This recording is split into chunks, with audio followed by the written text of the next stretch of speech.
स्तुतियाँ सीखेंगे, प्रस्तुतियाँ भी सीखेंगे। इस धरती पर भी हम प्रस्तुतियाँ करते हैं और स्वर्ग में हमारे पास नए शौक होंगे। अपने प्रिय लोगों के साथ एक साथ मिलकर हमारे विश्वास के भविष्यद्वक्ताओं को आमंत्रित करते हुए हम वहाँ भी कर सकते हैं। स्वर्ग के लिए मेरी भी ऐसी ही आशा है। मुझे आशा है कि स्वर्ग में भी इसी तरह की प्रस्तुति के साथ आप अपनी प्रस्तुतियाँ दें। इस संसार में जब आप जीते हैं, आप आप ऐसी ऐसी चीज़ों की अपेक्षा कर सकते हैं कि आप उन्हें स्वर्ग में करेंगे जो आप धरती पर नहीं कर पाए। इस तरह की आशा आप रख सकते हैं। स्वर्ग कोई धुंधला स्थान नहीं है।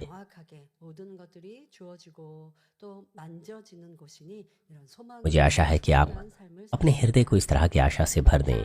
प्यारे भाई और बहनों, बाइबल में अद्भुत और आश्चर्य कर्मों के कई लेख लिखे हुए हैं। हमारे प्रभु ने हवाओं को शांत किया, लहरों को थमा दिया, 5 रोटी और 2 मछलियों से बहुत से लोगों को खाना खिलाया और मरे हुए लाजर को जीवित किया। प्रेरित पतरस और पौलुस ने भी सामर्थ्य को पाया, मृतकों को जीवित किया, लंगड़े लोगों को चलने के योग्य बनाया। परमेश्वर हमेशा काल से एक सा परमेश्वर है। आज भी यदि हम पूरी तरह से परमेश्वर पर निर्भर रहें और भरोसा करें तो वह पवित्र आत्मा की सामर्थ्य के द्वारा आज भी आश्चर्य कर्मों को और अद्भुत कार्यों को प्रकट करता है। यीशु ने यूहन्ना 14 अध्याय 12 पद में कहा, मैं तुमसे सच सच कहता हूँ कि जो मुझ पर विश्वास रखता है, ये काम जो मैं करता हूँ वह भी करेगा, वरन इनसे भी बड़े काम करेगा, क्योंकि मैं पिता के पास जाता हूँ। और परमेश्वर ने निरंतर यीशु के इस वचन को इस कलीसिया में प्रमाणित किया है। परमेश्वर ने अपने प्रेम के द्वारा यह कार्य किए है कि वह एक और अधिक आत्मा को बचा सकें। जैसे कि यीशु ने यूहन्ना 4:48 में कहा, यीशु ने उनसे कहा, जब तक तुम चिन्ह और अद्भुत काम न देखोगे तब तक कदापि विश्वास न करोगे। मनुष्य वही विश्वास करता है जो दृश्य है और दिखता है और जो प्रमाणित रूप में है। लेकिन परमेश्वर का सामर्थ्य चाहता है कि हम चिन्ह और चमत्कारों को देखकर अपने शारीरिक विचारों को तोड़ दें और अदृश्य स्वर्ग पर विश्वास रखें, उस पर दृष्टि करें। जो दवाएं नहीं कर सकती हैं,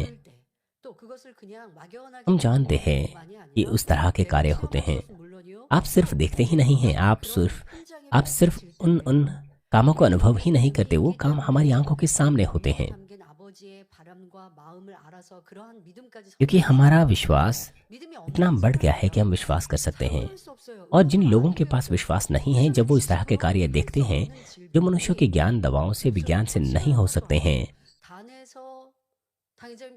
यहाँ तक कि सिनेपास ने केवल वेदी से प्रार्थना की, उन्होंने किसी पर अपना हाथ नहीं रखा सीधे रूप से, परंतु वो लोग जो बहुत दूर थे उन्होंने चंगाई प्राप्त की। वो व्हील चेयर से उठ खड़े हुए, चलने लग गए स्वयं से,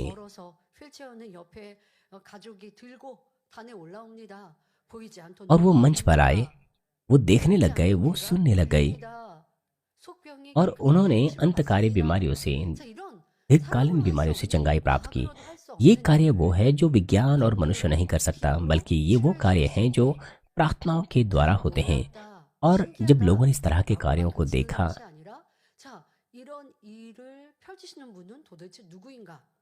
तो उन्हें आश्चर्य होता है कि इस तरह के कार्य कौन करता है।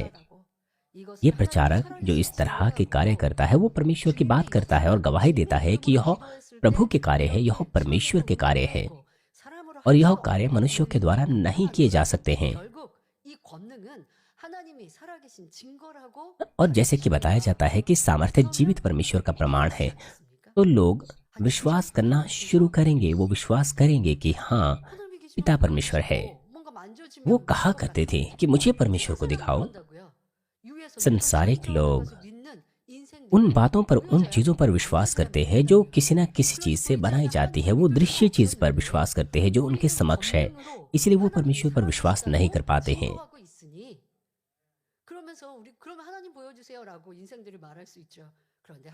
मगर क्योंकि परमेश्वर ज्योति है,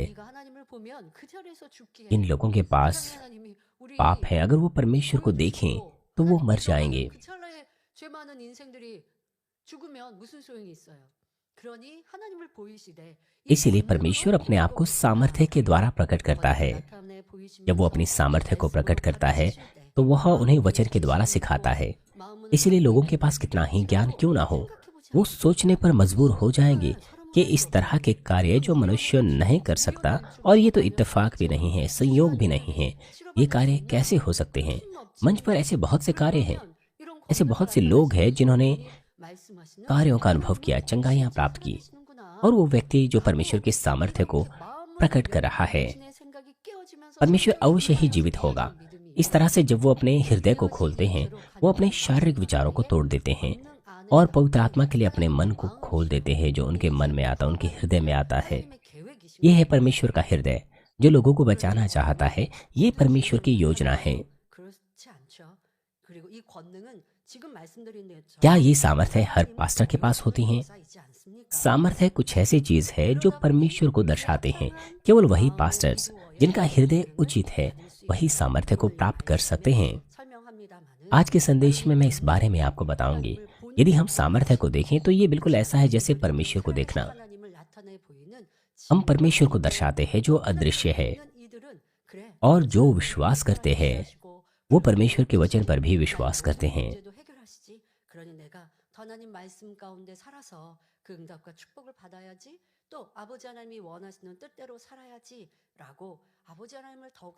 परमेश्वर के विश्वासी वो और अधिक परमेश्वर से प्रेम करने लग जाते हैं जब वो सामर्थ्य को देखते हैं। आज हम पुनः सृष्टि की 100% सामर्थ्य के बारे में बात करेंगे, जो हमारा चौथा प्रार्थना विषय है।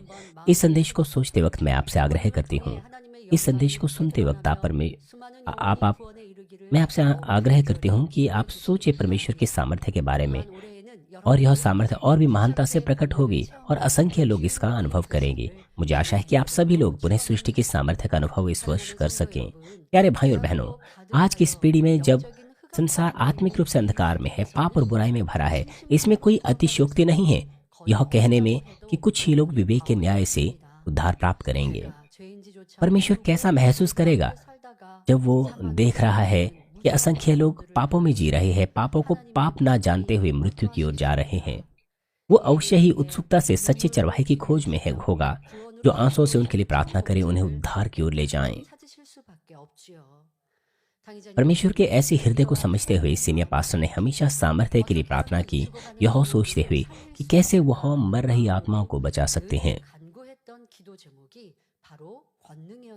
सामर्थ्य को प्राप्त करने के लिए उन्हें कई प्रकार के प्रशिक्षणों से गुजरना पड़ा, ताकि आत्मिक संसार के द्वारों से, फाटकों से आगे निकल सके, और मृत्यु के समान क्षणों से उन्हें गुजरना पड़ा न्याय को पूरा करने के लिए।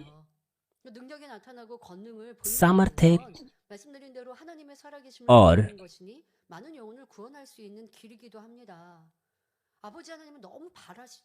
परमेश्वर चाहता है, ये अच्छा कार्य है सामर्थ्य को प्रकट करना।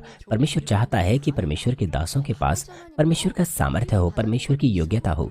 परमेश्वर हमसे भी बढ़कर यह चाहता है, लेकिन ऐसी योग्यता और ऐसी सामर्थ्य ये वो कार्य है जो मनुष्य नहीं कर सकता है। यह केवल तभी प्रकट किए जा सकते हैं जब न्याय के अनुसार कोई उचित हो, जब कोई व्यक्ति चंगाई प्राप्त करता है, या फिर जब कोई व्यक्ति चंगाई प्राप्त करना चाहता है, वह विश्वास दिखाता है। जो व्यक्ति प्रार्थना को ग्रहण करता है उसे भी विश्वास को दिखाना होता है। परंतु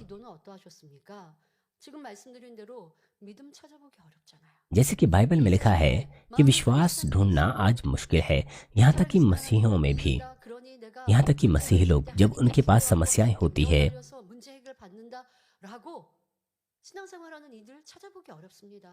मसीही लोग भी जब वो समस्याओं में होते हैं, वो संसार पर निर्भर रहते हैं, क्योंकि विज्ञान विकसित हो चुका है, दवाएं विकसित हो चुकी हैं, इसलिए वो दवाओं पर, संसार पर निर्भर रहते हैं। और अंत में जब कुछ कार्य नहीं करता, तब वो परमेश्वर पर निर्भर होने लग जाते हैं। वो सीमा से भी परे चले जाते हैं, वो विश्वास नहीं है।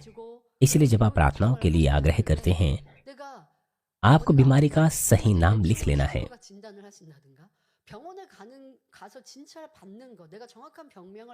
आपको 와가지고 मेरा 요즘 मतलब है 아픈데 कुछ 이런 लोग 이런 병인 것 같은데 기도해 주세요. आ, 이거는 믿음으로 कुछ लोग 기도한다라는 जांच 게 कराने से 없는 डरते हैं। 것이고 간절함도 없는 것이죠. 병원을 안 갔다고 병원에 가서 진찰 안 했다고 해서 여러분들이 믿음이 있어서 병원 안 가려고 그런 거예요라고 한 게 아니라 병원 가는 게 두려우니까 정확하게 진찰받아서 내 병명을 क्योंकि 받는 게 두려우니까 लोगों को डर लगता है 지금까지는 내 맘대로 내 뜻대로 빚을 कि 가운데 उनकी 살고 बीमारी किस प्रकार की 죄악 가운데 होगी, 살다가 문제가 कौन 딱 सी बीमारी 걸리고 उन्हें होगी, 발생되니까 क्योंकि 아 वो 이거 पाप और 죄 बुराई में जीते हैं। 때문이지라고 알고 죄 때문이니까 उनकी जो भी 기도가 समस्या 되면 है ये उनके 해결받겠지 पापों के 라고 कारण आती 하지만 हैं, 그거는 믿음이 아니에요. इसलिए उन्हें जांच कराने से डर लगता है। 나한테 믿음 주시지 않는다고요? 내가 문제가 생겼으면 जब उन्हें 정확한 समस्या होती 병명을 है 알고 그리고 이 문제를 उन्हें 해결할 बीमारी का 그래서 सही नाम 주신 पता होना 이름은 चाहिए। 철저한 통해 자복이. 어떤 जैसे 분들은 कि मैंने आपको बताया है 기도 उन्हें 요청을 निरंतर 하는데 पश्चाताप करना पड़ता है। 어디가 아픕니다. कुछ लोग जब वो 하나님 अपनी 질병이 प्रार्थना 없죠. विनती भेजते हैं 그런데 말씀대로 살지 못해서 회개합니다. वो 이거는 회개가 아니에요. सिर्फ ये लिखते हैं 말씀대로 살지 कि मैंने 못해서 वचनानुसार अपना जीवन नहीं जिया, मैं पश्चाताप कर रहा हूँ, 요청하는 거잖아요. और वो मुझसे कहते हैं कि मैं उनके लिए प्रार्थना करूं, तो उन्हें विस्तार पूर्वक लिखना चाहिए। 기도하는 것만이 역사가 되지 않습니다. जब आप पाप की दीवार बनाते हैं, 죄담을 헐고 그리고 나서 기도 받는다면 제가 आपको पाप की दीवार को तोड़ना पड़ता है। 그런데 죄담이 헐리지 않았기 때문에 대신 중복 기도를 요청하라고 परंतु 그러잖아요. क्योंकि लोगों के पास पाप की दीवार अभी भी होती हैं, इसलिए वो मुझसे कहते हैं कि मैं उनके लिए प्रार्थना करूं, तो उन्हें विस्तार पूर्वक लिखना चाहिए कि उनके पास किस प्रकार की बीमारी है और किस तरह से पापों की वजह से उन्हें बीमारी लग गई है। इस तरह की प्रार्थना जब मैं पढ़ूंगी तो मैं उनके लिए प्रार्थना कर सकती हूँ। मैं परमेश्वर से विनती कर सकती हूँ कि परमेश्वर उन्हें क्षमा करें। लेकिन यदि जो पाप उन्होंने किए हैं यदि वो छिपा लें, मेरा मतलब है आपको सटीक रूप से लिखना चाहिए। ये भी चंगाई के लिए न्याय होता है। परमेश्वर का न्याय बहुत सटीक है, बहुत उचित है, क्योंकि आप लंबे समय से एक मसीही है, इसका मतलब यह नहीं कि आपको सामर्थ्य मिल जाएगी। आपके पास योग्यताएं होनी चाहिए उस सामर्थ्य को पाने की। आपको प्रशिक्षणों से, आजमाइशों से गुजरना पड़ता है सामर्थ्य को प्राप्त करने के लिए। और जितना ज्यादा आप परमेश्वर के सामने पहचान पाएंगे, यहाँ तक कि संपूर्ण आत्मा के जन भी,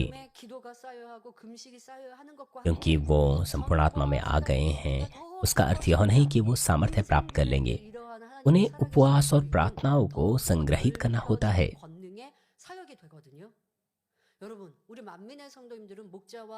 मनमिन के सदस्य चरवाहे की भेड़ें हैं।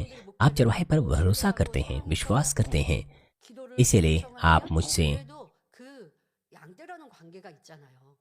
मेरा मतलब है आपका एक चरवाहे और भेड़ का संबंध है। लेकिन अगर आप पास्टर की निंदा करें, आपको एक पास्टर और भेड़ का एक अच्छा संबंध स्थापित करना है। 신앙생활 잘했고 목자에 판단하지 않았으니까 기도해 주어서 치료해 주고 응답해 주고 또 은사 집회든 이런 환자 집회를 통해서 그런 은혜가 임하게 되지요. 또 해외에서도 यहाँ तक कि विदेशों में भी हमें बहुत सारी गवाहियाँ भारत से प्राप्त होती हैं। GCN 힌디 이 방송을 접하고 वो लोग जो 한 달밖에 안 되고 두 달밖에 안 되는데 완전 중환자가 치료받는 일들을 참 많이 보았습니다. GCN हिंदी के द्वारा आए हैं। यहाँ तक कि कुछ ही महीनों पहले वो हमें जाने हैं, लेकिन वो भरोसा करते हैं चरवाहे पर, और मैं उनके लिए प्रार्थना करती हूँ तो उनमें से बहुतों ने चंगाई को प्राप्त किया है। इस चर्च के सदस्य होने के नाते अगर आप चरवाहे की न्याय करें, निंदा करें, तो आपका चरवाहे और भेड़ के रूप में एक उचित रिश्ता नहीं है। आपको सबसे पहले उस समस्या को सुलझाना है। चरवाहे हमें अपने हृदय में रखते हैं, हमारे लिए प्रार्थना करते हैं, वो सामर्थ्य प्राप्त करते हैं, हमारे लिए मध्यस्थता करते हैं, इसलिए अद्भुत कार्य प्रकट होते हैं। परंतु विदेशी सदस्य, यहाँ तक कि वो लोग, उनमें से कुछ लोग तो मसीही भी नहीं हैं, परंतु सिर्फ हमारी मीटिंग में शामिल होने के द्वारा उन्होंने चंगाई प्राप्त कर ली। इस तरह की चीजें केवल चरवाहे की सामर्थ्य के द्वारा ही संभव है, असल में इस तरह के लोग विश्वास के साथ नहीं आए थे। उन्हें केवल मीटिंग के बारे में पता चला। वो आधे संदेह और आधे विश्वास के साथ आए थे, या फिर वो सिर्फ कुछ अच्छी बातें सुनना चाहते थे। यहाँ तक कि अन्य आस्था के लोग भी मसीही मीटिंग्स में शामिल हुए और चरवाहे की सामर्थ्य के द्वारा इस तरह के अद्भुत कार्य प्रकट हुए। और ऐसे ऐसे लोगों के लिए जिनके पास विश्वास नहीं है, उन लोगों के लिए इस तरह के कार्य का प्रकट होना, ये नतीजा असंख्य उपवास और प्रार्थनाओं का है। मैं स्वयं चरवाहे के मार्ग पर चल रही हूँ। हर व्यक्ति के विचार, हर व्यक्ति का मन अलग अलग होता है। उन सभी लोगों की अगुवाई करने के लिए अद्भुत बलिदान और समर्पण की आवश्यकता होती है। मैं चरवाहे के मार्ग पर चलने की कोशिश कर रही हूँ, लेकिन ये कोई आसान मार्ग नहीं है। परंतु कुछ लोग तो जानते भी नहीं हैं, ऐसे ऐसे लोग भी सामर्थ्य का अनुभव करते हैं और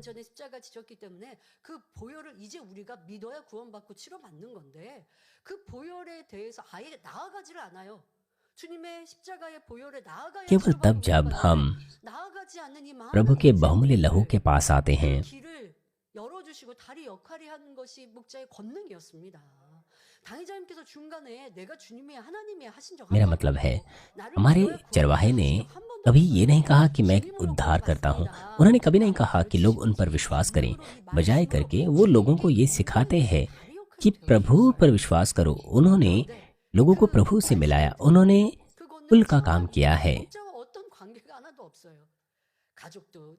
जिन लोगों ने चंगाई प्राप्त की, वो तो सीनियर पास्टर के परिवार नहीं थे, वो हमारे सदस्य भी नहीं थे, परंतु इस तरह के कार्य उन पर प्रकट हुए। ये इसीलिए हुए क्योंकि चरवाहे ने आंसू बहाए, समर्पण किया। ये उनकी भक्ति और आंसुओं के द्वारा हुए। और पिता परमेश्वर ने हमें भी आजमाइशों से गुजरने दिया है।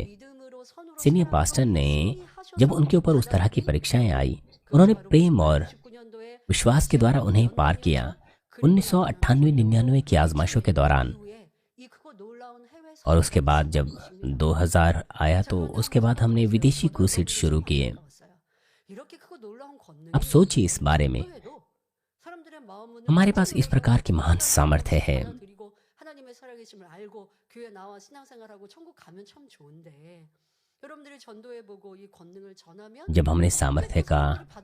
जब हमने सामर्थ्य की गवाही दी, लोगों ने हालांकि आसानी से ग्रहण नहीं किया। हमने ऐसा भी समय गुजारा है। यद्यपि हमारे पास ऐसी महान सामर्थ्य है, यद्यपि जीवित परमेश्वर के हमारे पास साफ प्रमाण है, लेकिन हम चाहते हैं कि लोग आएं, प्रभु को जानें और उद्धार पाएं, परंतु लोग ऐसा नहीं करते हैं। इसीलिए सीनियर पास्टर और भी बड़ी सामर्थ्य को चाहते थे।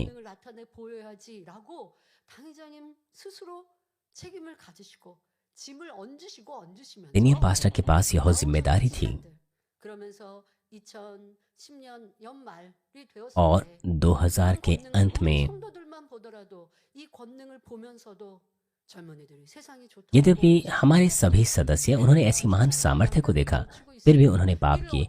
वो मित्रवत हो गए संसार से। इसलिए दुख के साथ, मेरा मतलब है, इसलिए सीनियर पास्टर उन्हें सृष्टि की 100% सामर्थ्य को प्रकट करना चाहते थे।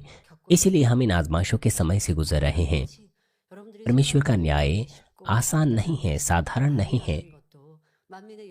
जैसे कि हम मानव के इतिहास में देखते हैं, जैसे कि हम देखते हैं कि हमारी सामर्थ्य बढ़ती और बढ़ती जाती है। हम उन सामर्थ्य के फलों के बारे में सोचें। सामर्थ्य के यह फल, ये सीनियर पास्टर की भक्ति और बलिदान के द्वारा हुए। हमें इन बातों को समझना है। केवल तभी हम पुनः सृष्टि की 100% सामर्थ्य का अनुभव कर सकते हैं। सीनियर पास्टर ने अंततः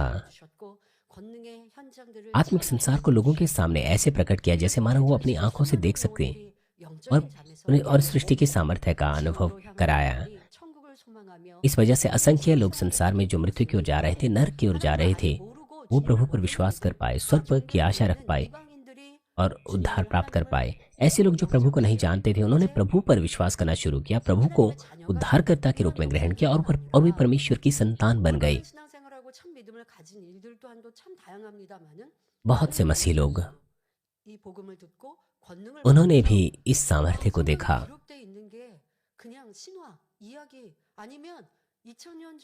वो लोग सोचा करते थे कि बाइबल की कहानियां तो कोई काल्पनिक कथाएं हैं, पर उन्होंने एहसास किया कि इस तरह के कार्य तो आज भी हो रहे हैं। ये दर्शाता है कि उनका विश्वास सच्चा विश्वास नहीं था। परमेश्वर आज भी जीवित है।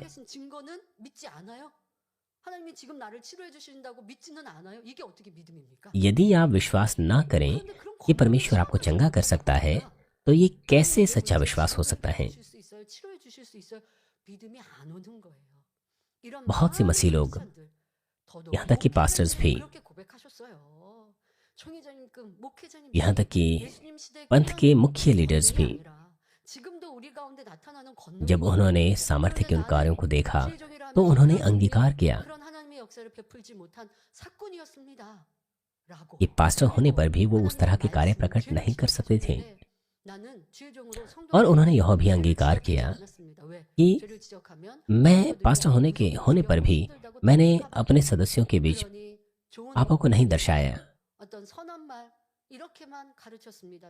मैंने केवल आशीषों के अच्छे वचनों का ही प्रचार किया ताकि चर्च के सदस्य चर्च छोड़ के ना जाएं। ऐसे पास्टर्स को, ऐसे विश्वासियों और अविश्वासियों को हमारे चरवाहे ने सामर्थ्य का प्रचार किया, उन्हें सच्चा सत्य सिखाया। हम केवल इस कलीसिया में सामर्थ्य को ही नहीं प्रचार करते हैं, केवल सामर्थ्य को ही नहीं दर्शाते हैं। जब हम सामर्थ्य को प्रकट करते हैं तो लोग ध्यान देना शुरू करते हैं, तब हम सत्य को सिखाते हैं। ये मानवीन की सेवकाई है, ये चरवाहे की सेवकाई है। जब हम वचन का प्रचार करते हैं तो सामर्थ्य हमारे वचन को सहारा देती हैं। ये दोनों चीजें साथ साथ चलती हैं। चंगाई के कार्य हैं, सामर्थ्य के कार्य हैं।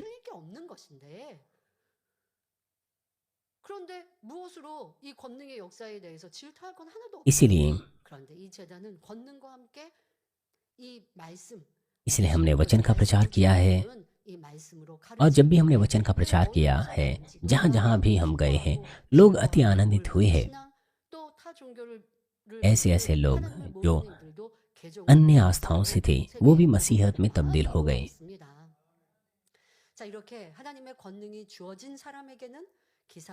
जैसे कि हम देख सकते हैं, जिनके पास परमेश्वर की सामर्थ्य होती है, उनके साथ चिन्ह और आश्चर्य कर्म होते हैं, और सामर्थ्य के स्तर के आधार पर वो अद्भुत और आश्चर्यजनक कार्य प्रकट कर सकते हैं। लेकिन हमें पता होना चाहिए कि इस सामर्थ्य का स्तर बिल्कुल अलग होता है दान और योग्यता की तुलना में। यदि कोई व्यक्ति परमेश्वर से प्रार्थना करे तो वो चंगाई का दान प्राप्त कर सकता है। लेकिन अगर कोई व्यक्ति इससे भी आगे बढ़े और सामर्थ्य को प्राप्त करे तो वो मनुष्य की योग्यताओं से परे कार्यों को कर सकता है। वो ऐसी बीमारी को चंगा कर सकता है जो मनुष्य के चरित्र को बदल दें, और जो विज्ञान और मनुष्यों से असंभव कार्य है, या ऐसी बीमारियां हैं जो ठीक नहीं हो सकती हैं, उन्हें भी ठीक कर सकता है। और यह सामर्थ्य केवल तभी प्राप्त कर सकता है जब कोई व्यक्ति पवित्र बनता है और असंख्य प्रार्थनाओं एकत्र करता है। आप असाध्य बीमारियां, सूखे हुए अंग और मरी हुई कोशिकाएं और नसें, सामर्थ्य इन तमाम कार्यों को प्रकट कर सकती, इन तमाम चीजों को चंगा कर सकती हैं। सामर्थ्य, जिसके पास सामर्थ्य होती है, जिस व्यक्ति के पास योग्यता होती है, उसको विश्वास से प्रार्थना करनी होती है। तो फिर सामर्थ्य क्या है? ये परमेश्वर का अधिकार और योग्यता को दर्शाती हैं। योग्यता विश्वास की सामर्थ्य होती है, उसके द्वारा, मनुष्यों के द्वारा जो असंभव है, परमेश्वर उसको संभव करता है। अधिकार, वो परमेश्वर की तेज, दिव्य और ईश्वरत्व सामर्थ्य है जिसे परमेश्वर ने स्थापित किया है। दूसरे शब्दों में, अधिकार अपने आप में एक पवित्रीकरण है। उदाहरण के लिए, किसी ड्राइवर के पास अगर योग्यता है, या अगर उसके पास योग्यता है कोई भी वाहन चलाने की, तो उसी प्रकार से एक यातायात ऑफिसर के पास किसी भी गाड़ी को रोकने और उसकी जांच करने की आवश्यकता का अधिकार होता है। ड्राइवर के पास हालांकि किसी वाहन को चलाने का अधिकार तो है, लेकिन उसके पास किसी आ, यातायात ऑफिसर का अधिकार नहीं होता है। इसलिए इस तरह का अधिकार और योग्यता जब एकत्र होती है तो हम उसको सामर्थ्य कहते हैं। और मत्ती 10 अध्याय 1 पद में यीशु ने कहा, फिर उसने अपने 12 चेलों के पास बुलाकर उन्हें अशुद्ध आत्माओं पर अधिकार दिया कि उन्हें निकालें और सब प्रकार की बीमारियों, सब प्रकार की दुर्बलताओं को दूर करें।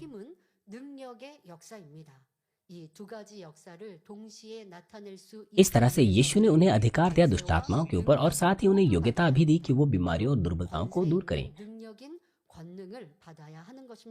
इस तरह से योग्यता और अधिकार जब दोनों मिलते हैं तो यह सामर्थ्य होता है। जैसे कि बाइबल में लिखा है कि सामर्थ्य परमेश्वर का है। जब किसी व्यक्ति के पास ये अधिकार और ये योग्यता होती है तो फिर जो कार्य प्रकट होते हैं वो मनुष्यों की योग्यताओं से परे होते हैं, मनुष्यों की कल्पनाओं से परे होते हैं। वो न केवल बीमारियों और निर्बलताओं को ठीक कर सकते हैं बल्कि वो दुष्ट आत्माओं को निकालते हैं और निर्जीव प्राणियों से भी आज्ञा पालन कराते हैं। जैसे निर्जीव वस्तुएं हैं, जैसे कार्बन डाइऑक्साइड गैस, प्रार्थनाओं के द्वारा वो भी निकाल दी गई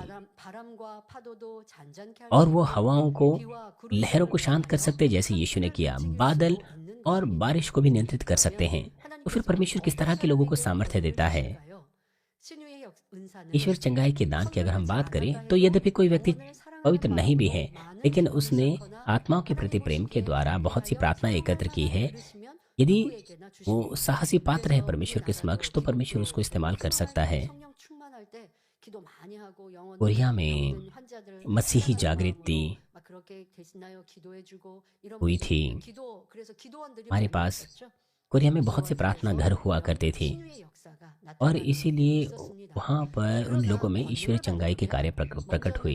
लेकिन सामर्थ्य को प्राप्त करने के लिए एक व्यक्ति को संपूर्ण आत्मा का हृदय साधना होता है और परमेश्वर के राज्य, उसकी महिमा के लिए और आत्माओं के प्रेम के लिए उसे असंख्य उपवास और प्रार्थनाओं को एकत्र करना पड़ता है। उन लोगों के प्रति भी जो हमें सताते हैं, हमें हताश करते हैं, उन्हें भी बिना दुर्भावनाओं के हमें अपने हृदय में रखना होता है। ऐसे लोगों को भी बिना दुर्भावनाओं के हमें उनके साथ रहना होता है, उनके लिए मध्यस्थता करनी होती है। आत्मिक प्रेम, मेरा मतलब है आत्मिक प्रेम के बगैर कोई व्यक्ति परमेश्वर से सामर्थ्य को प्राप्त नहीं कर सकता है। इस तरह का व्यक्ति कहा ही नहीं जा सकता कि वो पवित्र है अगर उसके पास आत्मिक प्रेम नहीं है।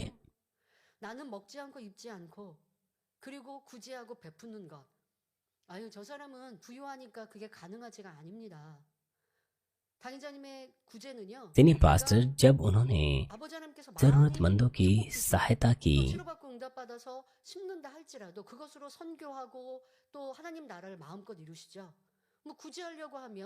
जरूरतमंदों की मदद करने के लिए उन्हें बचत करनी पड़ी और उस बचत के द्वारा उन्होंने दान कार्य किए।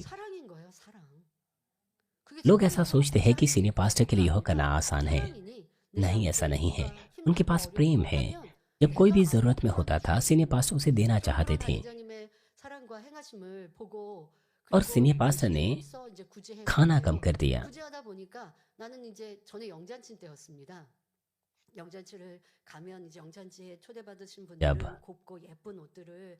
जब भी हम आत्मा का खोज किया करते थे, लोग सुंदर वस्त्रों को पहना करते थे।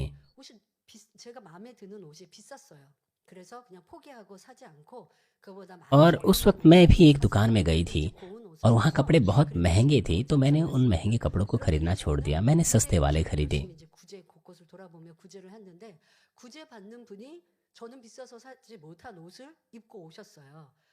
वो व्यक्ति जो चर्च से कोई सहायता प्राप्त करता है, मैंने उनमें से एक को देखा, वो बेहतर कपड़े पहन रही थी और जब मैंने उसे देखा तो मुझे बहुत खुशी हुई क्योंकि उसने सुंदर वस्त्र पहने थे, क्योंकि उसे आमंत्रित किया गया था।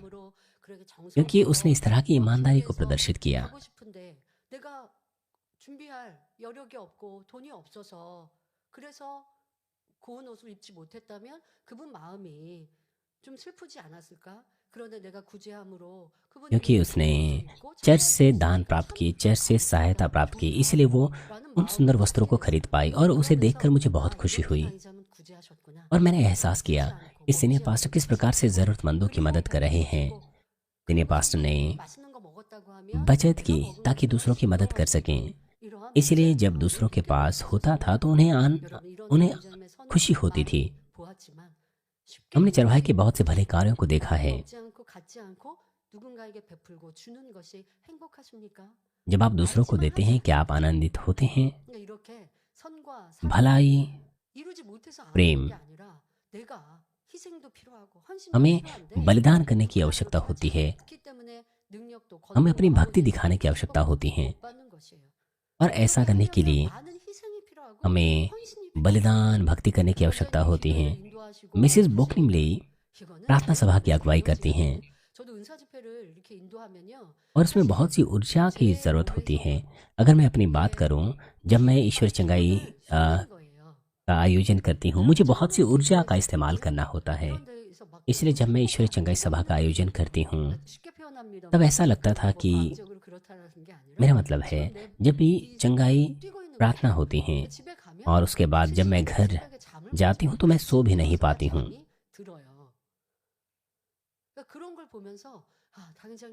और जब मैं इन चीज़ों का अनुभव करती हूँ, असल में अपने हाथों को मैं जब इस तरह से उठाती हूँ, सबसे पहले तो मेरे जो कंधे हैं वो जकड़ जाते हैं। सबसे पहले मैं इस तरह का अनुभव करती थी, लेकिन इस बार मेरे कंधे तो नहीं जमे और मैंने एहसास किया कि मुझे और ताकत मिल गई है। असल में जब मैं ईश्वरीय चंगाई सभा का आयोजन करती थी, मैं अपनी बहुत सी ऊर्जा का इस्तेमाल करती थी। मैं अपने शरीर में महसूस कर पाती थी। 잘 먹어야지. 죄송합니다. 제가 금요일 날 또 한 주간은 좀 잘 먹지 않고 잘 쉬지 않아서 제가 기운이 조금 딸리는 상태로 인도하니까 목소리가 좀 갔어요. और साथ ही साथ मेरी आवाज़ भी मोटी हो जाती थी। 더 좋은 컨디션을 했어야 하는데 못 그러니까 이게 영향을 받아서 목이 그렇구나라고 생각하면서 이런 컨디션, 육체도 잘 컨디션도 और साथ ही 된다라는 생각도 하는데 이게 육의 공이잖아요. 이렇게 영적으로나 육적으로나 이런 공의가 다 쌓여 ईश्वरीय चंगाई सभा को करने के लिए आपको दोनों ही शारीरिक और आत्मिक रूप से न्याय को पूरा करना पड़ता है। जब कोई हमारी न्याय करता है, निंदा करता है, ऐसा किसी को पसंद नहीं है। भले ही हम आत्मा और संपूर्ण आत्मा में आ जाएं, लेकिन अगर हमारी कोई आलोचना करे, न्याय करे, निंदा करे, उससे हमें खुशी नहीं होती है। परंतु जो आत्मा और संपूर्ण आत्मा के जन हैं, उन बातों से उन्हें ठेस नहीं पहुंचती हैं और वो ऐसे लोगों से बैर भी नहीं रखते हैं जो न्याय और निंदा करते हैं। वो उनके लिए प्रार्थना करते हैं। वो प्रार्थना करते हैं कि पिता परमेश्वर, मेरा मतलब है वो केवल उनके लिए प्रार्थना करते हैं, मध्यस्थता करते हैं। वो अपने अंदर ऐसे लोगों के लिए कोई बैर नहीं रखते हैं। इसलिए आपको अपने हृदय को प्रेम से भरना है, भलाई से भरना है। आपको प्रशिक्षणों से गुजरना है और इस प्रक्रिया में आपका न्याय हो सकता है, आपकी निंदा हो सकती हैं, आप मुश्किलों में पड़ सकते हैं। फिर भी आपको उसी तरह से बहुत से दिनों को गुजारना पड़ता है। केवल तभी आप पिता परमेश्वर से अधिकार और योग्यता को प्राप्त कर सकते हैं। इसलिए जो सामर्थ्य है वो आसानी से प्राप्त नहीं हो सकती हैं। हमारे पास उभरती हुई सामर्थ्य है, इसलिए आप ऐसा सोच सकते हैं कि ये तो कोई बड़ी बात नहीं है सामर्थ्य को प्राप्त करना। लेकिन चरवाहे को ऐसी सामर्थ्य को प्राप्त करने के लिए हमें पता होना चाहिए कि सिनेपास ने किस तरह का जीवन जिया है। ईश्वर चंगाई का दान वो आपसे छीना जा सकता है अगर आप अनुचित रूप से उसका इस्तेमाल करें, लेकिन सामर्थ्य वो कभी खत्म नहीं होती, न कम होती है।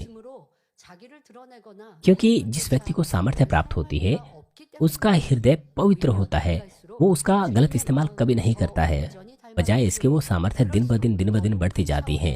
वो ऊंचे सामर्थ्य के स्तर पर पहुंचता है और भी महानता से पवित्र आत्मा के कार्यों को प्रकट करता है। सीनियर पास्टर को जब परमेश्वर का दास होने के लिए बुलाया गया तो उन्होंने असंख्य उपवास और प्रार्थनाओं से बहुत सारी प्रार्थनाएं एकत्र की। आज के दिनों में अद्भुत सामर्थ्य को प्रकट करने के बगैर लोगों के हृदय को बचाना बहुत मुश्किल है, जो पाप और बुराई में धंसे हुए हैं। जैसे कि लूका 18:8 में लिखा है, वह तुरंत उनका न्याय चुकाएगा, तो भी मनुष्य का पुत्र जब आएगा तो क्या वह पृथ्वी पर विश्वास पाएगा। ये वो पीढ़ी है जब मुश्किल से हमें विश्वास देखने को मिलता है। हमें सामर्थ्य पर सामर्थ्य की आवश्यकता है और अंततः 100% पुनः सृष्टि की सामर्थ्य की आवश्यकता है। तो फिर पुनः सृष्टि की सामर्थ्य क्या है? उत्पत्ति 1 अध्याय में सृष्टि की सामर्थ्य दर्शाई गई, जहां पर परमेश्वर ने सब बातों की सृष्टि की अपने वचन से। जब उसने कहा कि ज्योति हो तो ज्योति हो गई। सबसे पहले जब उसने इस ज्योति इस पृथ्वी को ज्योति से भर दिया, उसके बाद उसने अपने हर दिन के कार्यों को पूरा किया। इस तरह से परमेश्वर ने कुछ नई से चीजों को उत्पन्न किया, लेकिन पुनः सृष्टि की सामर्थ्य को कुछ नई से उत्पन्न करने की, मेरा मतलब है पुनः सृष्टि की जो सामर्थ्य है वो कुछ नई से कुछ उत्पन्न करने की सामर्थ्य नहीं है, बल्कि जो पहले से सृजी गई चीजें हैं उनको पुनः सृष्टि करना है, उनको फिर से सृजना है। इस कलीसिया के शुरुआती दिनों से पिता परमेश्वर ने पुनः सृष्टि की सामर्थ्य को सीनियर पास्टर के द्वारा असंख्य बार प्रकट किया है।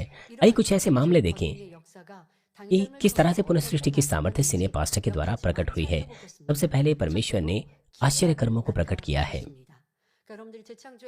जब आप पुनः सृष्टि की सामर्थ्य के लिए प्रार्थना करते हैं, आप इस तरह की प्रार्थना कर सकते हैं कि अब मैं आश्चर्य कर्मों के बारे में बात कर रही हूँ।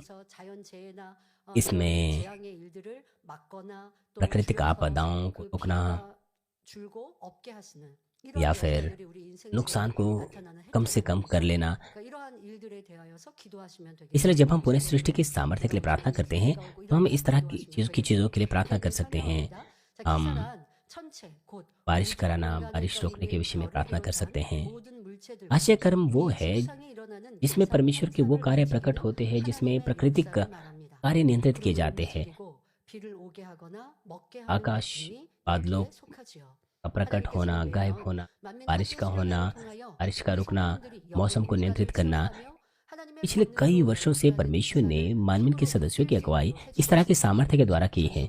यहाँ तक कि कोरिया के दूसरे हिस्सों में तूफान आते थे, बाढ़ आती थी, लेकिन जहाँ हमारी समर रिट्रीट होती थी वहाँ कोई बारिश नहीं होती थी, ना ही हमारा कोई नुकसान वहाँ पर हुआ। यहाँ तक कि जब पूरा देश गर्म हवाओं की शिकार हो गया था, 36 डिग्री सेल्सियस तापमान हो गया था, लेकिन हमारी जगह पर बादलों ने सूरज को ढक लिया था और हमने मानो एसी ऑन किया हो, इस तरह की ठंडी हवाओं का अनुभव किया उस गर्मी के मध्य में।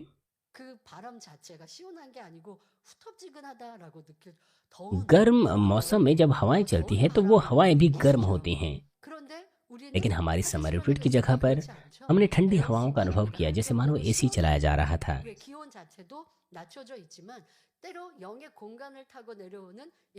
आत्मिक संसार से, आत्मिक क्षेत्र से उन हवाओं को आते हुए हमने अनुभव किया।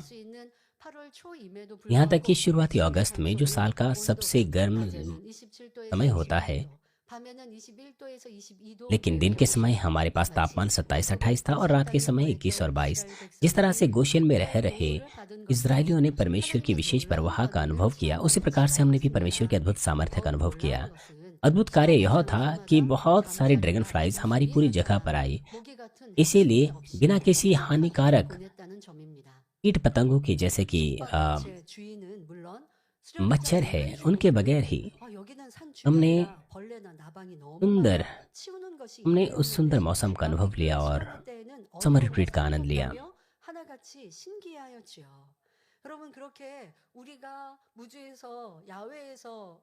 क्योंकि पूरी जगह पर ड्रैगन फ्लाइज फैल गई और उनके चलते हमने सुंदरता से समर रिट्रीट का आनंद लिया। अब जानते हैं, रात को जब आप गर्मियों में रात को जब आप लाइट जलाते हैं तो लाइट के चारों ओर कीट पतंगे इकट्ठे हो जाते हैं।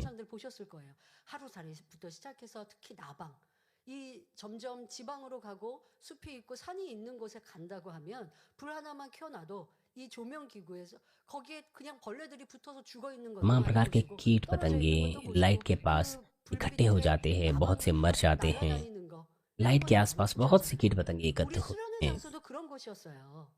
लेकिन 그런데 목자의 निर्वाह की 권능으로 सामर्थ्य के द्वारा 도와셔서 परमेश्वर 그 ने 해충을 हमें सुरक्षा दी, 없게 하시고 इसलिए हम 그리고 देख ही नहीं पाए, 잠자리를 वो कीट पतंगे 보내주셔서 हमें दिखे ही 해충을 नहीं। 막아주셔서 평안하고 और साथ ही परमेश्वर ने 안전한 ड्रैगन 곳으로 फ्लाइज को हमारे पास 수련을 भेजा, 해주셨죠.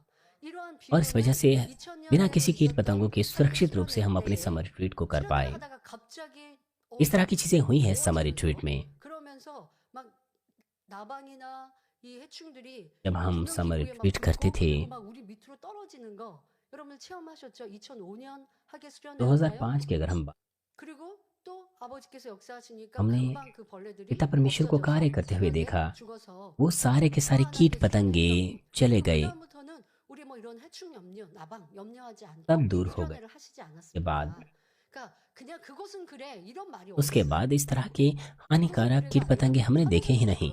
खास तौर पर अगर आप पहाड़ों पर जाएं, आपको बहुत से हानिकारक कीट पतंगे देखने को मिलते हैं, जिसकी वजह से बहुत सी असुविधा होती है। मगर हमारी समर रिट्रीट में हम आत्मिक क्षेत्र में सुरक्षित रहे। मैं चाहती हूँ कि इन बातों को आप कभी ना भूलें। 만민 학예 수련회 시 맛보았던 감격을 지금도 생생히 기억하고 계실 것입니다. और मैं सोचती हूँ कि आप सभी लोगों को 집회를 시작한 지 2013 की समर रिट्रीट का पता होगा।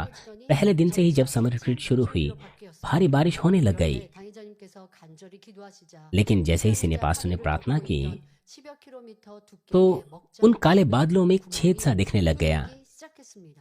और वो हमारी समर रिट्रीट की जगह के ऊपर ही था। 그 위로 맑은 और फिर 하늘이 साफ आकाश दिखने लग गया। 또 관찰하시는 관찰력이 और जिन लोगों ने इसका अनुभव किया, जिन लोगों ने इसे देखा, 별까지도 찾아보셨습니다. 하나님께서는 교회 개척 때부터 तो 이런 आकाश में 해충주의 उतनी सी 영향을 छोटी सी जगह पर उस आकाश में 주셨는데 तारे तक दिखने लग गए थे। 차원이 놀랍게 달라졌다는 것입니다. इस तरह के कार्य 성도 여러분, कई बार हुए हैं, साल दर साल हुए हैं।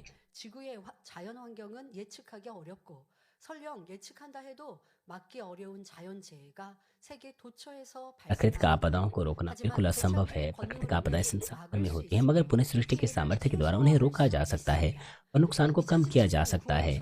2017 में सितंबर के दौरान अरमा हरिकेन जो संयुक्त राष्ट्र में आ रहा था, वहां के पास्टर ने सीनियर पास्टर को प्रार्थना विनती भेजी। परिणाम स्वरूप हरिकेन ने अपनी दिशा को बदल दिया और हरिकेन गायब हो गया। इस तरह वहां पर बड़ा नुकसान होने से बच गया। और हरिकेन मैथ्यू 2018 के शुरुआती दौर में वहां पर हरिकेन आया, लेकिन सीनियर पास्टर की प्रार्थना के द्वारा उसने अपनी दिशा बदल दी। इस तरह से कई तरह के हरिकेन, कई तरह के मामलों में उन्होंने अपनी दिशा बदल दी। और इस तरह के कार्य केवल एक बार नहीं हुए, बहुत बार हुए हैं, और ये कोई संयोग नहीं है। और आपको इसे संयोग नहीं समझना है, क्योंकि यह परमेश्वर के सामर्थ्य को पहचानना नहीं है। अगर आप संयोग समझें, सीनियर पास्टर ने जब भी प्रार्थना की, सीनियर पास्टर ने जब भी प्रार्थना की, हम सुरक्षित रहे।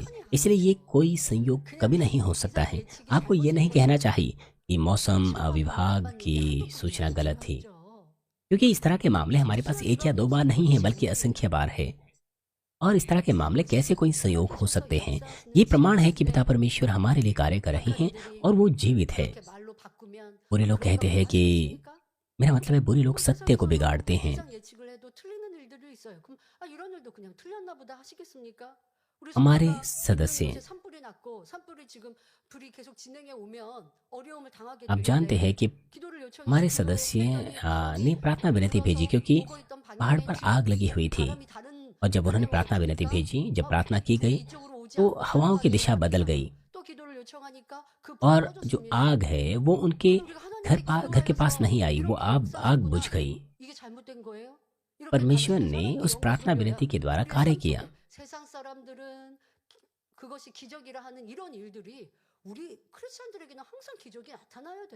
मसीह लोगों के जीवन में हर वक्त इस तरह के चमत्कार होने चाहिए।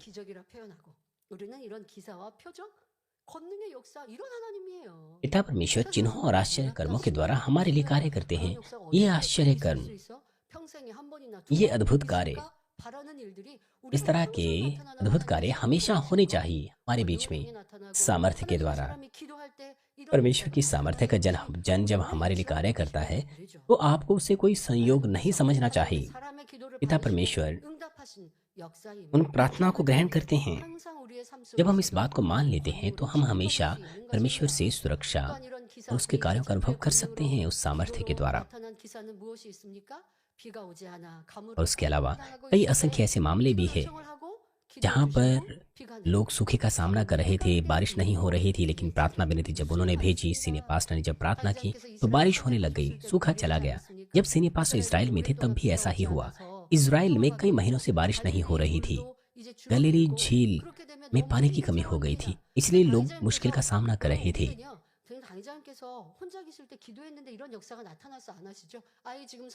सीनियर पास्टर ने सीनियर पास्टर ने मीटिंग के दौरान वहां के लिए प्रार्थना की और परमेश्वर का कार्य प्रकट हुआ। 이거 당의자님이 기도처에서 기도하신 거야 이렇게 안 하시잖아요. 기도하는 것이 녹음돼 있든지 아니면 우리 हमारे पास वो प्रार्थना रिकॉर्डेड है। 기도하는 걸 일꾼들이 들었든지 그것이 녹음되었고 촬영되었고 이런 증거들이 있는 걸 얘기하지. हमारे पास हमेशा से प्रमाण होते हैं। 역사된 것들 간증하지 않은 것이 수두룩한 것이고. हमारे पास ऐसे साफ प्रमाण हैं।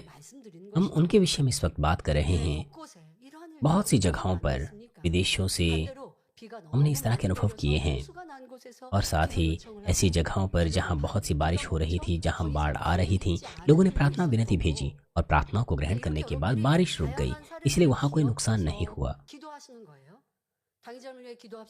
इसलिए जब हम सीनियर पास्टर के लिए प्रार्थना करते हैं, हमें पूरे सृष्टि की सामर्थ्य के पूरा होने के लिए प्रार्थना करनी है और साथ ही यह भी कि उनकी सामर्थ्य संसार भर में जाने जा सके, ताकि लोग प्रार्थना विनती भेजें, बारिश रुकें, बाढ़ रुक सकें, प्राकृतिक आपदाएं रोकी जा सकें और नुकसान रोका जा सके। हमें इस तरह से उनके लिए प्रार्थना करनी है।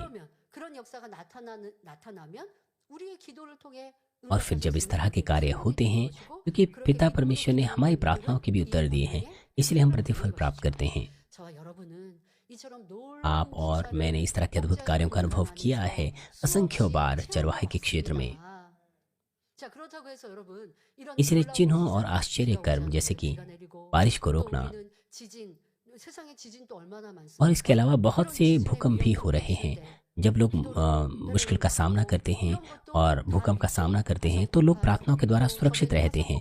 जैसे कि लावा का निकलना, हमें वो मामला याद है जहाँ पर लावे की जो राख है वो निरंतर निकल रही थी और हमारी उस वक्त WCDN की एक मीटिंग चल रही थी और जहाज चलने रुक गए थे। लोगों ने प्रार्थना विनती भेजी और प्रार्थना विनती के चलते जो राख उड़ना है वह रुक गई और लोग और हवाई जहाज चलने शुरू हो गए और लोग WCDN की मीटिंग में शामिल हो पाए। इस तरह के आश्चर्य कर्म सीनियर पास्टर की प्रार्थनाओं के द्वारा हुए हैं। हमें इस तरह के कार्यों के लिए प्रार्थना करनी है, लेकिन आपको यहाँ गलत फहमी नहीं रखनी है। जब आप प्रार्थना विनती भेजते हैं तो उसके लिए न्याय भी होता है जो आपको पूरा करना पड़ता है। जब कोई राष्ट्र भर की विपत्ति होती है तो एक सामान्य व्यक्ति अगर प्रार्थना विनती भेजे तो यह न्याय के परमेश्वर के न्याय के विरुद्ध है। तो और ऐसे में परमेश्वर से उत्तर प्राप्त करना आसान नहीं होता है। इसलिए जो लोग प्रार्थना विनती भेजते हैं वो उच्च अधिकारी होने चाहिए, जैसे किसी पंथ के मुखिया।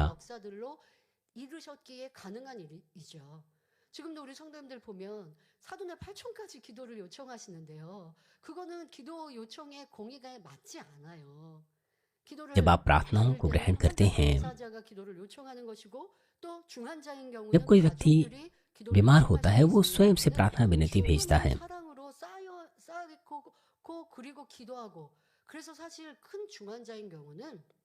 जब कोई गंभीर बीमार व्यक्ति जब कोई व्यक्ति गंभीर बीमार होता है क्योंकि वो स्वयं से कुछ नहीं कर पाता है, इसलिए उसके परिवार के सदस्य 3 दिन का उपवास करते हैं और फिर वो प्रार्थना को ग्रहण कर सकते हैं, तो पिता परमेश्वर कार्य कर सकते हैं। लेकिन कुछ लोग इस तरह से न्याय को पूरा करना होता है, लेकिन कुछ लोग अपने परिचित लोगों के लिए प्रार्थना कराते हैं लेकिन वो उत्तर प्राप्त नहीं कर पाते हैं, यद्यपि मैं उनके लिए प्रार्थना करती हूँ।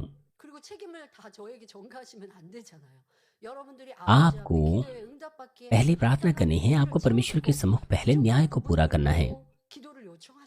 것이지. 나는 하는 거 아무것도 없어. आप 나는 स्वयं से 기도도 कुछ 안 하고 नहीं 기도도 करते, 안 하고 아버지 앞에 막힌다고 आप उपवास तक नहीं करते, आप कुछ नहीं 할 करते, 수 없는 것이고. तो फिर आप 그리고 ऐसे ही मुझे 진척이 प्रार्थना विनती नहीं भेज 사촌이 सकते हैं। 기도 제목이 있는데 기도해 주세요. 한다고 응답받을 게 아닌 것이에요. 무슨 사촌이 교회도 다 안 다니고 उदाहरण के लिए मान लीजिए आपका कोई भाई है, वो चर्च भी नहीं आता है। मान लीजिए उसकी कार्यशाला में कोई समस्या चल रही है। 이거 좀 기도해 주세요. 이거는 기도 요청이 안 यदि 맞는 आप 거예요, 여러분. उसके लिए प्रार्थना विनती भेजें तो वो उचित नहीं है। सबसे पहले आपको उसके प्राण के उद्धार के लिए प्रार्थना करनी है। फिर आपको सुसमाचार का प्रचार उसे करना है कि वो प्रभु पर विश्वास करे।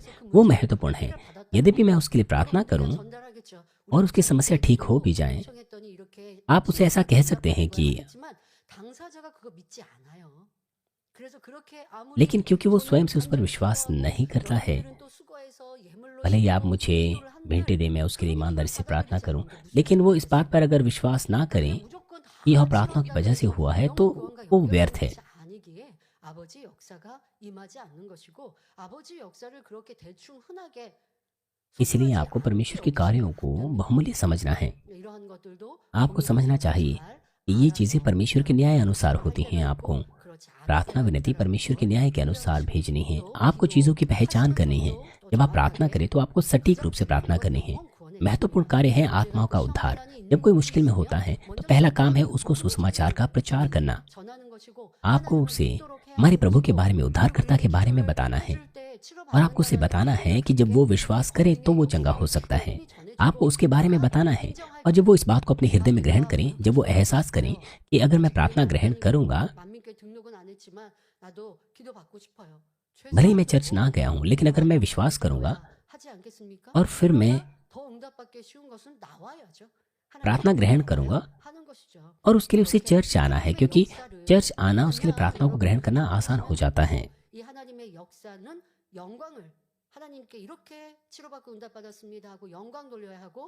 आपको परमेश्वर की महिमा करनी होती है परमेश्वर के कार्यों के द्वारा।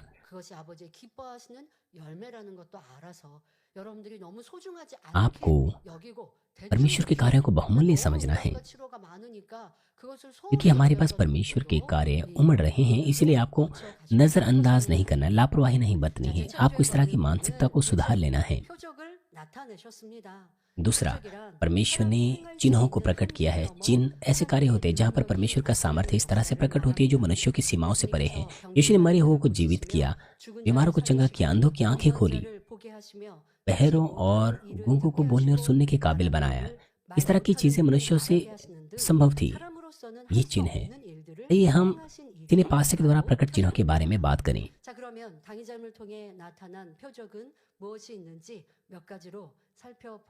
क्योंकि हमारे पास समय की कमी है,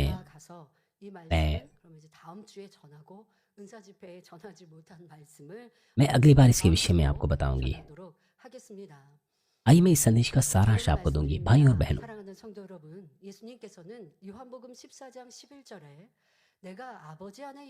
यीशु ने यूहन्ना 14 अध्याय 11 पद में कहा कि मुझ पर विश्वास करो कि मैं पिता में हूँ और पिता मुझ में है।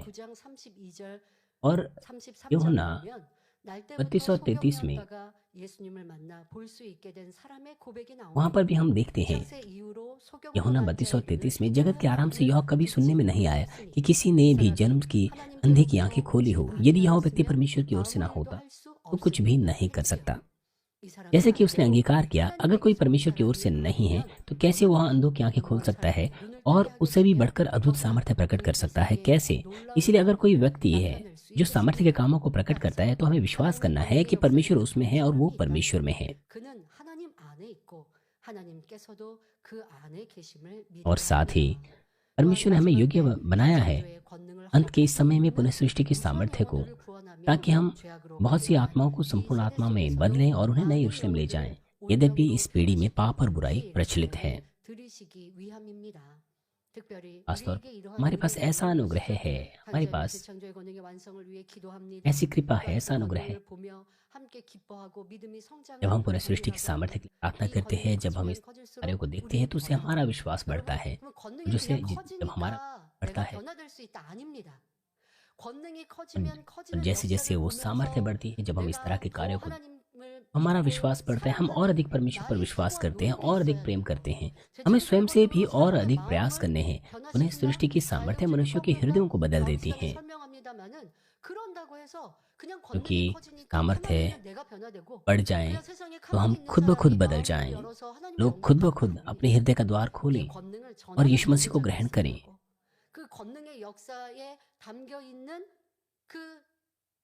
तो ऐसे कामों के लिए, जैसे कि मैंने आपको बताया है,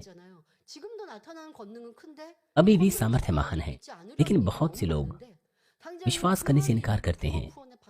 और सीनियर पास्टर ऐसे लोगों को भी परमेश्वर पर विश्वास करने के काबिल बना रहे हैं, इसीलिए वो ऐसे बलिदान को कर रहे हैं, ऐसे समर्पण को कर रहे हैं। उनकी सामर्थ्य में ऐसी भक्ति, ऐसा बलिदान पाया जाता है।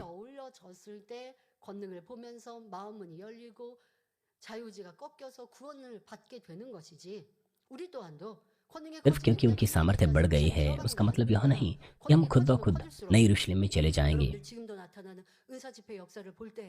जब हम ऐसे कार्यों को देखें जो ईश्वरीय चिंगाई सभाओं के दौरान होते हैं, तो ऐसे कार्यों से कुछ लोग प्रभावित होते हैं, छू जाते हैं।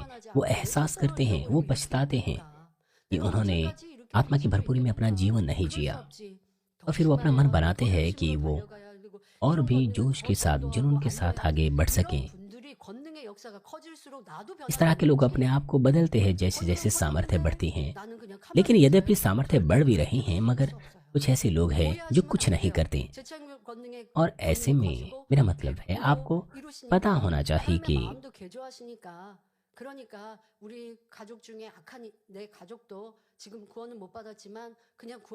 आपको पता होना चाहिए ये चीजें स्वतः नहीं होंगी, खुद ब खुद नहीं होंगी। आपके परिवार, आपके रिश्तेदारों का उद्धार ये स्वतः नहीं होगा। हमने सुबह की सभा के संदेश को सुना, जब आप मेहनत से कार्य करें, स्वयं को बदलें, तो आपके परिवार के सदस्य भी उसका लाभ पाएंगे। लेकिन अगर आप स्वयं से पूरी तरह से नहीं बदले हैं, अगर आपने मसीह की सुगंध को नहीं फैलाया है, लेकिन जब आप स्वयं को बदलें,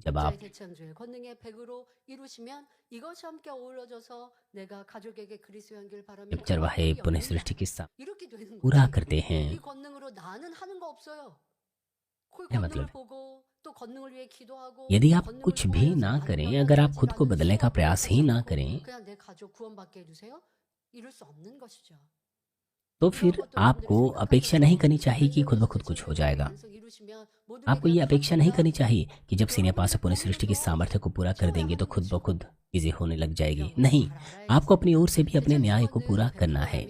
पुनः सृष्टि की सामर्थ्य के द्वारा, 100% पुनः सृष्टि की सामर्थ्य के द्वारा एक व्यक्ति मरे हुए को भी जीवित कर सकता है। जैसे कि यीशु ने 4 दिन के मरे हुए लाजर को जीवित किया। वो किसी व्यक्ति के शरीर के अंग को पुनः फिर से ठीक कर सकता है जो सड़ गया हो या बुरी बदबू मार रहा हो। ये है पुनः सृष्टि की सामर्थ्य। और ऐसी सामर्थ्य के प्रकट होने का जब समय आएगा, तो संसार में और दुनिया में पुनः तो समाचार का प्रचार पूरा होगा और अद्भुत रूप से ग्रैंड सेंचुरी का कार्य पूरा होगा, और इसके द्वारा संख्या आत्माएं बचाई जाएगी और नए स्वयं के फल बनकर उभरेंगे। इसलिए मैं प्रभु के नाम से प्रार्थना करती हूँ कि आप उत्साही रूप से इसके लिए प्रार्थना करें और अंत में साहस के साथ उस महिमा को बांट सकें। आइए संदेश पर सोचते हुए सभी लोग साथ मिलकर प्रार्थना करेंगे। 헌신을 이루셨고 어떤 눈물의 날들과 사람으로 감당하기 어려운 연단과 시련이라 할지라도 믿음과 사랑으로 선으로 이기셨는지 우리 모두가 느끼고 알게 하시고, 지금도 펼쳐지는 재창조의 권능, 또 그 이상의 역사를 나타내실 아버지 하나님의 권능을 기대하며 우리도 더 변화되며 열심히 믿음으로 행군케 하여 주옵소서. 2023년 한 해도 재창조의 권능의 역사를 더 크고 놀랍게 나타내시며 우리 모든 성도님들이 그 혜택을 받아 누리게 하여 주옵소서. 감사드리며 우리 주 예수 그리스도의 이름으로 기도하옵나이다. 아멘. 다이자매 환자를 위한 기도를 받겠습니다. 아픈 곳이나 약한 곳 कई बीमारों के लिए प्रार्थना करें। अगर आप बीमार हैं, अपना हाथ अपने बीमार अंगों पर रखें, और अगर आप बीमार नहीं हैं, अपना हाथ अपनी छाती पर रखें। अपने हृदय की इच्छाओं के लिए इस प्रार्थना को प्राप्त करें। हालेलुया। सर्वशक्तिमान हमारे प्रेमी पिता परमेश्वर, कृपया अपना हाथ तमाम विश्वासियों पर रखें जो इस वक्त इस प्रार्थना को ग्रहण कर रहे हैं। हमें और दूरी को मिटाते हुए अपना कार्य उन लोगों पर प्रकट कीजिए जो जिससे नॉलेज के द्वारा शाखा और संघी कलीसियाओं में और परमेश्वर की संतान संसार भर में ग्रहण कर रहे हैं। उन्हें हृदय से विश्वास करने के योग्य विश्वास दीजिए, नकारात्मक विचार और शक दूर कीजिए, तमाम क्लेश और आजमाइशें दूर कीजिए। सिर से लेकर पैर तक सभी अंदरूनी अंग, कोशिकाएं, उत्तक और तंत्रिकाएं और जो भी बीमार अंग है उन्हें पवित्र आत्मा की आग के द्वारा झुलसा दीजिए और मूल ज्योति के द्वारा। यीशु मसीह के नाम से मैं आज्ञा देता हूँ, शत्रु, दुष्ट और शैतान, तमाम बीमारियां, रोगाणु, विषाणु और निर्बलताएं दूर हो। कृपया उनके तमाम असाध्य और अंतकारी रोग पवित्र आत्मा की आग के द्वारा झुलसा दीजिए।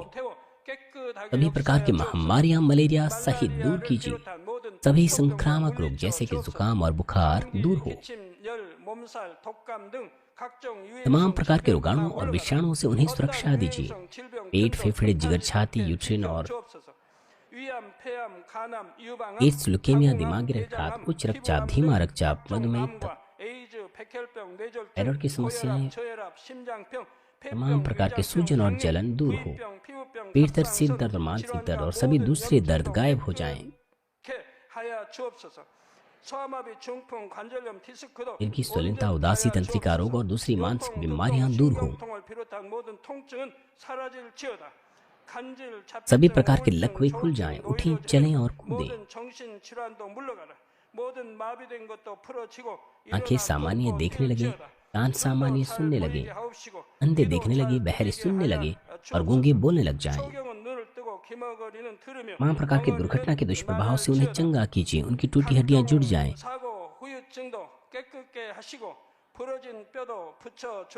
पिता, तमाम प्रकार की नशे की लत से, जहर पदार्थ और उनके इस्तेमाल से माफ कीजिए।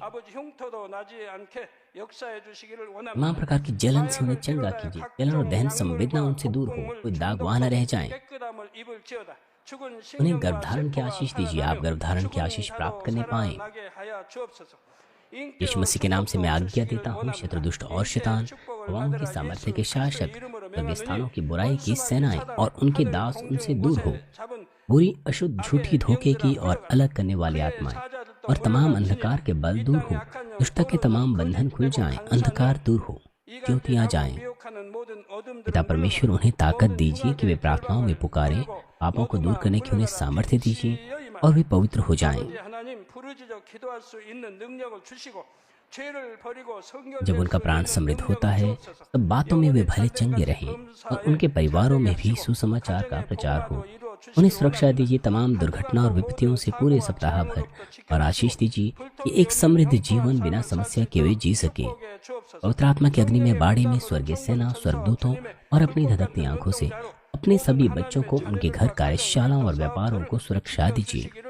विद्यार्थियों को बुद्धि और समझ दीजिए। जोश और जुनून, मेहनत से पढ़ाई करने के लिए उन्हें दीजिए।